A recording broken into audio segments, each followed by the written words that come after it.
What's going on, everybody? It is your boy Zamboni. I'm a musician and astrologer, and it is time to talk about the astrology of the week ahead. As always, thank you so very much for being here. Thank you for rocking with me for years and years. Thank you for listening to the music. You can go to Spotify, Tidal, Pandora, Apple Music, wherever you like to get your music at, and listen to the music. I would love it if you would do that. Oh my goodness, I'm so proud of this music, and if you want to listen to it, I would super appreciate. You can go to zambonifunk.com. The music is there. There's merch available there. There's some beautiful artwork to go along with the music. There is readings there. You can get a 10-minute reading like this, where I'll sort of talk to the camera and give you an idea about some context and things for your lives. You can get a 60-minute reading over Zoom while we're talk together about whatever's going on with you. It's more conversational that way. There's a whole bunch of stuff that you could do. Go to zambonifunk.com and check it out. Thank you so much. Let's talk about the astrology of the week ahead. So this week, what a mess. I mean, the first thing we're going into is the full moon in Gemini. So currently, I don't know about y'all, but I've been watching the moon get big, big, big. It's been beautiful. It's been a gorgeous moon this week. It's been right there with Jupiter right next to it. So even when it's been like kind of cloudy and overcast, like if you can see the moon, like Jupiter is right next to it. It's been super great. As the moon moves into Gemini, then we're going to see an opposition to the sun. That's what the full moon is. And then also the sun is still closely conjunct Mars. Now those two had their cazimi in Scorpio. That was really great for the Mars things. That was really good for getting started and beginning actions, and maybe like violent things or sweaty things or hot things or passionate things, that sort of stuff. Now, and like especially revenge and stuff like that, like big Scorpio vibes there, right? Now, both the sun and Mars have moved into Sagittarius. Mars is less powerful in this position, especially under the beams of the sun this way. So we're going to see like some difficulty. Mars encounters some difficulty here. Now, both of those folks are moving immediately into Sagittarius to square Saturn in Pisces. And so I think I mentioned that last week, that the action oriented vibes of Mars Sun run into the wall, the impediment, the obstacle of Saturn, right? And so then as the moon moves into Gemini, then we're going to see that opposition to Sun and Mars, which is what the full moon is. And then also the moon is going to be square to Saturn. So that is big. So whenever we think about the full moon, we can think about like the cresting tide, right? So like the wave at the very top, and then like it starts to spill over the top and this kind of thing, right? That's the way that the full moon is all the time. You can talk to healthcare workers, you can talk to police officers and other people who sort of like deal with the public, especially at the nighttime. The freaks come out big time under the full moon. That's what a werewolf is, right? Like so big werewolf energy here, especially the kind that can get into trouble or who can cause problems of some sort. We've got both malefics going on here. And so for a little while now, for like most of the rest of the month that we're moving into, every time the moon moves into a mutable sign, so it's going to be Gemini or Sagittarius or Pisces or Virgo, anytime the moon is in one of those positions, then it's going to be like making this T-square with Mars and Saturn, who are the no-no boys. Those are the ones that like sort of bring trouble and problems and challenges and stuff that might be uncomfortable to deal with. So that is like big. That's going on here. It looks like one of my favorite Mars-Saturn words is frustration. So like trying to do something and then not being able to do that, and then feeling the frustration. Maybe there's a little rage associated with that or something like this. You know, at the same time that all this is going on, then we've also got Mercury in late Sagittarius making a square to Neptune in Pisces. In fact, at the same moment that the moon is at its brightest, it's at its fullest, then Mercury is exactly square to Neptune in Pisces.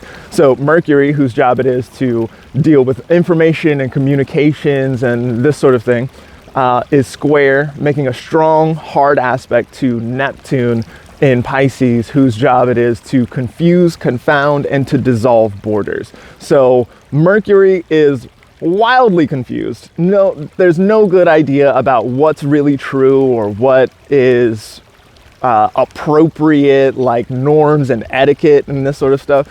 Etiquette, I usually talk about etiquette, especially when Venus is in strong position. So Venus is in Libra right now, which is a strong position for Venus. But at the same time as all of this, then Venus is moving into the South Node. So the South Node is there in late Libra. The South Node is the tail of the dragon. We have eclipses there. Whenever there's eclipses on the South Node, there's usually some kind of drain or some kind of evacuation or doing less in some kind of way, right? So Venus is moving right into that position this week and is just so Mercury confused, doesn't really know what's going on. Venus is not in position to help. Venus is not like coming with the etiquette. Venus is being drained right now, right? So Venus is maybe there's like maybe a situation here where you bit off more than you can chew, you got to spit some out or something like this, right? So it's like so the Venus stuff isn't really happening super well. Also, Jupiter, who is the other benefic, the other one who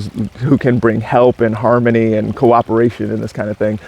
Jupiter is in Taurus, which is ruled by Venus, so feeling some of that drain energy. Jupiter is ruling those planets in Sagittarius as well as Saturn in Pisces, which looks like it wants to be helpful, but also Jupiter in Taurus is averse to those planets in Sagittarius. So that is to say that Jupiter can't see what's going on over there. So Jupiter is also not in a position to help. So it looks like there's big, strong Mars-Saturn frustration and rage that wants to take place, maybe about something Mercury square Neptune that is confusing or is wrong, or maybe some deception took place here. Maybe there's some kind of like intentional deception that is like harmful to another, like trying to get over on somebody or something like this. Maybe somebody's trying to get over on you, like this. Now, I would not necessarily recommend trying to get over on someone under a sky like this. Like I have done elections like that in the past where there was like a Mercury Neptune aspect or something like this. Because of that Mars Saturn here, it does look like deception could like blow up in your face or something like this. It's a little bit like how if you disallow some kind of speech, then you sort of empower the people who want to say that thing, and then other people are like, hey, why can't they say that? And then it ends up sort of like making more of that system or whatever is going on there. This is the kind of dynamic that we see taking place here. So especially in a moment where we're in an extremely mercurial moment, just like kind of generally in life. It's like the information age, right? And the era of the deep fake and all of the rest of it, right? So we're in this moment where it's impossible to know if a human even wrote this in the first place, and then what their motives were, where the money was coming from, and like all of this sort of stuff, right? So there's widespread confusion about what is true, what is not true, what even am truth, how do we arrive at truth. I've been thinking a lot recently about epistemology, the sense-making capacity, like the way that we come to understand something, the way that we come to know things, and been thinking really deeply about that, because we are in a moment where none of it really makes sense and none of the information is really that reliable. It's like hard to know what is like state-sponsored media versus what's not state-sponsored media. It like all comes through the internet. It all looks kind of sus. And so thinking about Mars, who wants to shoot at a target, this is like really, and Mars is really going to want to shoot this week. Mars is like ready to fucking go. But there might be some kind of thing in the way, and that might actually make you want to shoot a little harder. And so it looks like a mess. And that's how it started. It looks really messy. And so this, messes can be fun sometimes, right? Like sometimes it's fun to jump in the leaves or this kind of thing. So, there can be a certain amount of like reveling in that can be a little bit fun or delicious or something like this, or maybe even sexy, right? Like whenever we see strong Mars stuff going on, then it can get passionate and hot and sweaty in a way that can be fun.